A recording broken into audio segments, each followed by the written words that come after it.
दोस्तों, ट्रेडिंग और इन्वेस्टिंग आप दोनों से ही बहुत सारे पैसे कमा सकते हो, लेकिन इन दोनों में से अच्छा कौन है और ये दोनों होता क्या है, इसे आप ऐसे समझ सकते हो कि ट्रेडिंग और इन्वेस्टिंग दोनों ही शेयर मार्केट से पैसा बनाने के अलग अलग रास्ते हैं। अब ट्रेडिंग में क्या होता है कि आपको थोड़ी दूर चलने पर ही प्रॉफिट मिल जाता है, लेकिन इन्वेस्टिंग का रास्ता बहुत लंबा होता है। इसमें आपको प्रॉफिट बहुत समय बाद मिलता है और इन दोनों के बीच का जो मेन डिफरेंस है वो है टाइम। क्योंकि ट्रेडिंग में बहुत कम समय में आप प्रॉफिट बना सकते हो। आप एक महीने में, एक हफ्ते में, एक दिन में, यहाँ तक कि कुछ मिनटों में बहुत सारा प्रॉफिट कमा सकते हो। लेकिन इन्वेस्टिंग में कुछ महीनों में, कुछ सालों में, 5 साल, 10 साल, 20 साल, उससे भी ज्यादा लग सकते हैं प्रॉफिट कमाने में। अब आप यहाँ पे सोच रहे होगे कि यार अगर कम समय में हमें पैसा मिल सकता है तो हम लंबे समय का इंतजार क्यों करें। तो देखो, यहीं पे मेन बात आती है ट्रेडिंग और इन्वेस्टिंग को समझने की, क्योंकि ये बहुत इंपॉर्टेंट चीज है और ये बहुत क्लियर हो जाना चाहिए आपको इन्वेस्टमेंट शुरू करने से पहले। यहाँ पे मैं आपको बता दूं कि एक आदमी एक समय पे एक ट्रेडर भी हो सकता है और इन्वेस्टर भी हो सकता है, यानी कि एक आदमी ये दोनों काम कर सकता है, लेकिन उसे ट्रेडिंग और इन्वेस्टमेंट के बीच का डिफरेंस जरूर पता होना चाहिए। तो इस वीडियो में हम ट्रेडिंग और इन्वेस्टिंग को तो समझेंगे ही, इसके अलावा हम इन दोनों के बीच के जो मेजर डिफरेंसेस है उनके बारे में भी डिस्कस करेंगे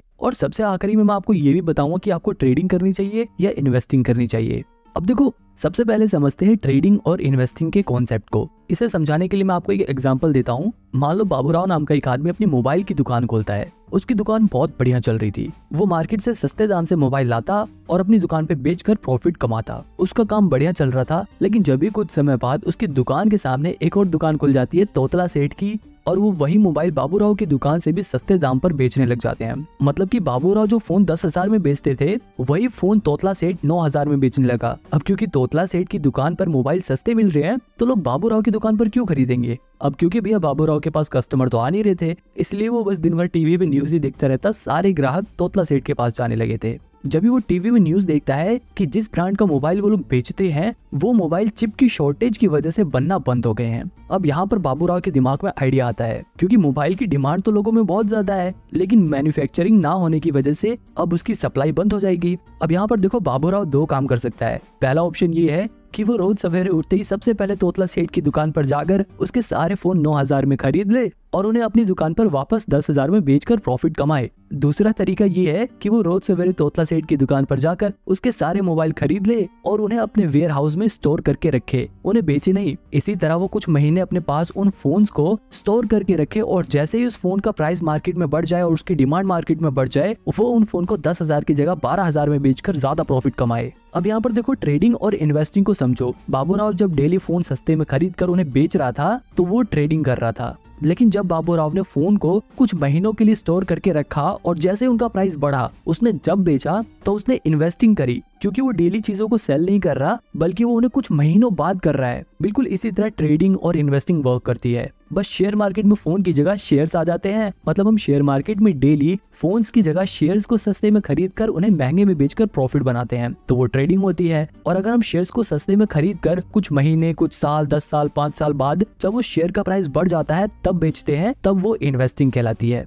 देखो, यहाँ दोनों के बीच का जो मेजर डिफरेंस है वो है टाइमिंग। आई होप अब आपको ट्रेडिंग और इन्वेस्टिंग का कॉन्सेप्ट समझ आ गया होगा। अगर नहीं आया तो आपको आगे जरूर आ जाएगा। अब देखो, इन्वेस्टिंग में क्या होता है, लोग अच्छी कंपनियों के शेयर ढूंढते हैं और जैसे ही उन्हें कोई ऐसी कंपनी मिलती है जो फ्यूचर में अच्छा खासा प्रॉफिट जनरेट करेगी, अच्छा परफॉर्म करेगी, वो उस कंपनी के ऊपर फंडामेंटल रिसर्च करते हैं और ये पता लगाते हैं कि क्या ये कंपनी इन्वेस्ट करने लायक है या नहीं। क्या इस कंपनी में अगर हम पैसे लगाएंगे तो बढ़ेंगे या नहीं बढ़ेंगे। अगर उन्हें उनके इन सवालों के जवाब मिल जाते हैं तो वो उस कंपनी में अपना पैसा लगा देते हैं और वो कंपनियां इन इन्वेस्टर्स के पैसों को लेकर अपने नए प्रोडक्ट लॉन्च करती हैं, अपने बिजनेस को और बड़ा करती हैं, नए एम्प्लॉइज को हायर करती हैं ताकि उनकी प्रोडक्शन बढ़ सके, ताकि वो लोग ज्यादा प्रोडक्ट्स को बना सके और ज्यादा चीजें बेचकर ज्यादा मुनाफा कमा सके। और जब उनको ज्यादा मुनाफा होता है तो वो अपने इन्वेस्टर को खुश करने के लिए उस मुनाफे में से थोड़ा थोड़ा हिस्सा दे देते हैं। इस छोटे छोटे हिस्से को ही डिविडेंड बोलते हैं, क्योंकि देखो, इन्वेस्टर जो होता है वो लॉन्ग टर्म के लिए इन्वेस्ट करता है, तो उसे आखिरी में जो रिवॉर्ड मिलता है वो तो मिलता ही है, लेकिन कंपनियां बीच बीच में थोड़ा थोड़ा डिविडेंड देकर, थोड़ा थोड़ा प्रॉफिट का हिस्सा देकर अपने इन्वेस्टर को खुश करती रहती हैं। मतलब एक इन्वेस्टर को लॉन्ग टर्म में तो बहुत ज्यादा प्रॉफिट होता ही है, लेकिन उसको बीच बीच में थोड़ा थोड़ा डिविडेंड भी मिलता रहता है, जो उसके लिए एक अर्निंग का काम करती है। और मैं आपको बता दूं कि ऐसे बहुत सारे इन्वेस्टर हैं जिनकी सिर्फ डिविडेंड की कमाई लाखों करोड़ों में होती है। वहीं दूसरी तरफ जो ट्रेडिंग होती है, उसमें जो ट्रेडर होते हैं उन्हें इस बात से कोई भी फर्क नहीं पड़ता कि कंपनी क्या काम करती है, कंपनी प्रॉफिट कमाती है या नहीं कमाती, कंपनी का मैनेजमेंट कैसा है। वो फंडामेंटल एनालिसिस पर ध्यान नहीं देते। एक ट्रेडर सबसे ज्यादा ध्यान देता है टेक्निकल एनालिसिस पे, वो चार्ट एनालिसिस पे ध्यान देता है, वो शेयर्स के प्राइस को ट्रैक करता है कि शेयर के प्राइस कब घट रहा है कब बढ़ रहा है, वो उसमें अपॉर्चुनिटीज ढूंढता है। मतलब एक ट्रेडर का काम ऐसा होता है कि वो रोज सवेरे उठते ही सबसे पहले मार्केट खुलते ही किसी भी एक कंपनी का शेयर उठा देगा और उसके प्राइस की मूवमेंट को ट्रैक करेगा। अगर उस ट्रेडर को टेक्निकल और चार्ट एनालिसिस करने के बाद ये लगता है कि शेयर का प्राइस बढ़ेगा तो वो उसे कम रेट पर खरीद लेगा और जैसे उस शेयर का प्राइस बढ़ेगा उसे बेचकर प्रॉफिट कमा लेगा। जबकि इन्वेस्टमेंट में क्या था, जो इन्वेस्टर था वो शेयर को सस्ते में खरीद कर उसे कई साल बाद बेचता है जब उसका प्राइस बढ़ जाता है। अब आपको ये समझ आ गया होगा कि एक ट्रेडर कैसे काम करता है और एक इन्वेस्टर काम कैसे करता है। अब देखो इनके बारे में मैं और डिटेल में नहीं जाऊंगा वरना वीडियो बहुत बड़ी हो जाएगी। अब सीधे हम डायरेक्ट इनके डिफरेंस के बीच में आते हैं, इन दोनों के बीच के अंतर के बारे में बात करते हैं। सबसे पहला डिफरेंस तो टाइम का ही था। ट्रेडिंग कम समय का प्रोसेस है और इन्वेस्टिंग लंबे समय का गेम है। इसके अलावा अगर रिस्क के हिसाब से देखा जाए तो ट्रेडिंग में बहुत ज्यादा रिस्क होता है जबकि इन्वेस्टिंग में रिस्क बहुत ही कम होता है। अब ऐसा नहीं है कि इन्वेस्टिंग में बिल्कुल भी रिस्क होता नहीं है, हो सकता है कि शॉर्ट टर्म में शेयर का प्राइस गिर जाए, लेकिन अगर कंपनी अच्छी चुनी है आप लोगों ने तो लॉन्ग टर्म में उस कंपनी का शेयर प्राइस जरूर बढ़ेगा और इस वजह से इन्वेस्टिंग में रिस्क बहुत कम हो जाता है। वही ट्रेडिंग रिस्की इसलिए होता है क्योंकि ये एक तरह का गैम्बल है। मान लो दो दोस्त हैं, वो आपस में हेड टेल वाला गेम खेलने का डिसाइड करते हैं और बोलते हैं कि अगर हेड आया तो तू जीत गया और टेल्स आया तो मैं जीत गया। तो ये देखो ये एक तरह का गैम्बल है और शेयर मार्केट में भी बिल्कुल ऐसा ही होता है। बस वहाँ पे दो जनों की जगह बहुत सारे लोग आ जाते हैं और वो लोग हेड टेल की बजाय शेयर के प्राइस घटने या बढ़ने के ऊपर बैट लगाते हैं। मतलब बहुत सारे लोग होते हैं जिसमें से कुछ लोग ये अंदाजा लगाते हैं कि शेयर का प्राइस गिरेगा और कुछ लोग अपने पैसे लगाकर कहते हैं कि शेयर का प्राइस बढ़ेगा। और ये लोग अपने पैसे कहाँ लगाते हैं, ये लोग अपने पैसे लगाते हैं ब्रोकर के पास, यानी कि ग्रो जीरोधा जैसे ब्रोकर के पास अपने पैसे लगाते हैं। अब देखो अगर शेयर का प्राइस बढ़ गया तो ये वाले लोग जीत जाएंगे, अगर ये लोग जीत जाएंगे तो जो लोग हार गए हैं उनका पैसा जीते हुए लोगों के पास चला जाएगा और उस जीते हुए पैसे में से थोड़ा सा कमीशन ये ब्रोकर्स रख लेते हैं। और इतना ही नहीं, इस जीते हुए हिस्से में से सरकार भी टैक्स के नाम पर अपना हिस्सा इनसे ले लेती है। अब यहाँ पर ये देखो कि जो ब्रोकर है और ये जो गवर्नमेंट है इनको तो हमेशा कमीशन और टैक्स मिलेगा, चाहे ये लोग जीते चाहे ये लोग जीते। लेकिन लॉन्ग टर्म में नुकसान किसका होता है, सिर्फ ट्रेडर्स का। मतलब सिंपल सी बात यह है कि अगर ट्रेडिंग में आपने पैसे बनाए हैं तो वहीं दूसरी तरफ किसी ने अपने पैसे गंवाए हैं। कल को जब वो पैसे बनाएगा तो हो सकता है कि आप अपने पैसे गंवाओ, इसीलिए ट्रेडिंग रिस्की रहता है।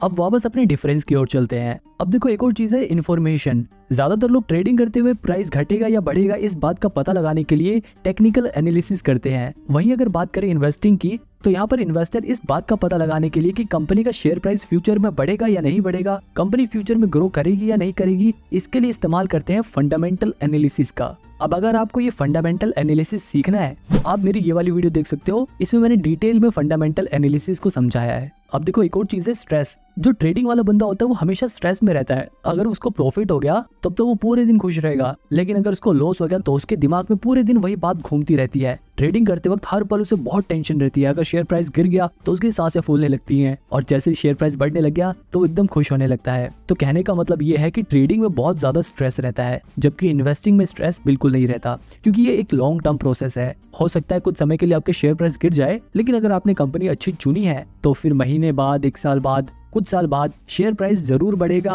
और फ्यूचर में आपको प्रॉफिट होगा। अब देखो ट्रेडिंग वाला बंदा हरदम शेयर के बारे में देखता रहता है, लेकिन इन्वेस्टिंग वाला बंदा आराम से एक बार इन्वेस्ट कर देगा और फिर कुछ टाइम बाद अपना देखेगा इन्वेस्टमेंट, अच्छा हाँ मेरा शेयर प्राइस जितना बढ़ गया या इतना गिर गया, फिर दोबारा बंद कर लेगा, क्योंकि उसे बेचना नहीं है, उसने लॉन्ग टर्म के लिए इन्वेस्ट कर रखा है। फिर कुछ समय बाद वो दोबारा से खोल के देखेगा कि हाँ भाई अब तो आज मेरे शेयर प्राइस बढ़ गए, वो कम देखेगा और उसको कम टेंशन होगी। लेकिन ट्रेडर को हर पल टेंशन रहती है, प्रॉफिट होने के बाद भी और लॉस होने के बाद तो ऑब्वियसली रहती है।